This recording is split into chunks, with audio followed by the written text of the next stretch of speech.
And now the news in detail. Chief Minister Conrad K. Sangma informed that legal mining is going to start soon and different forms of livelihood are also coming up, be it in the agriculture sector or tourism sector. Speaking to reporters on the sidelines of a program on Thursday at Marriott, he said people have been engaged in this form of mining for the last 200 years and pointed out that there are long-term solutions to come up with policies to legalize mining and create an alternative form of livelihood.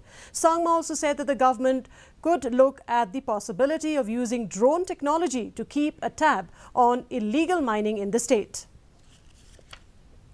At the end of the day, all I'm saying is that all of these kind of decisions need to be taken in the form of a transition aspect also.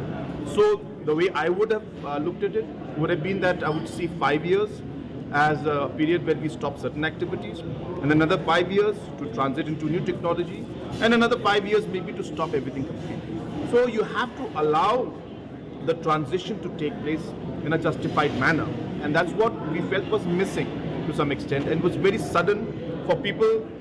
They woke up next morning and what they've been doing for 200 years was said that, well, you can no longer do it. So obviously there are implications of that and there are challenges of it. Social Welfare Minister Paul Lyngdoh